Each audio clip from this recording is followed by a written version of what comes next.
ഇന്ന് ഞാൻ ഓണപ്പൂ ഇടാൻ വേണ്ടിയിട്ട് ധാവണി കൊടുത്ത് കണക്കെഴുതി ഇതാ കേട്ടോ. ഇതെങ്കിൽ കുറച്ച് ഇത് ടിഷ്യൂ പേപ്പർ കൊണ്ട് പെയിൻറ് കൊണ്ടൊക്കെ ഉണ്ടാക്കിയത്. ഇത് ഞാൻ ഇന്നലെ വാങ്ങിയതാണ്. ഇന്നാണ് ഞാൻ ഓണപ്പൂ ഇടുന്നത് കേട്ടോ. അപ്പം ഞാൻ ആദ്യം തന്നെ ഈ ചെമ്പരത്തിയാണ് പറിക്കുന്നത് കേട്ടോ. നമുക്ക് പറിച്ചാൽ വന്നിട്ടുണ്ട്. എനിക്ക് എത്തുന്നതേ ഞാൻ പറിക്കും, ബാക്കിയുള്ള നമുക്ക് എന്താ ചെയ്യും.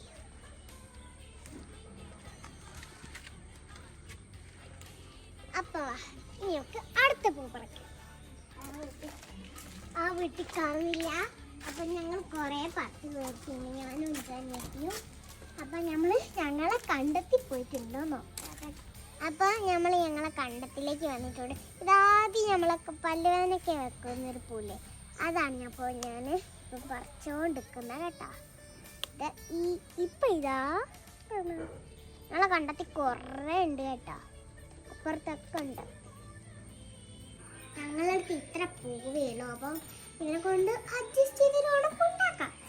അങ്ങോട്ടും മാറ്റിച്ചിട്ട് നോക്കി ഈ പൂ ഉണ്ടാക്കാം. ഇതിൻ്റെ പേര് എനിക്ക് അറിയില്ല. അപ്പം നമ്മളെല്ലാം മുറിച്ചിട്ടുണ്ട്. നമുക്ക് എനിക്കറിയുന്ന ഡിസൈൻ നമുക്ക് നോക്കി നോക്കാം. ഓക്കെ,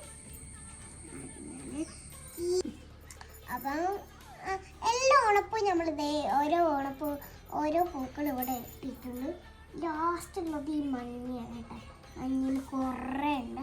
നമുക്ക് ഈ 3rd ആയിട്ട് 4th ആയിട്ട് 5th ആയിട്ട് ഇടാമെന്ന് ഞാൻ വിചാരിച്ചു.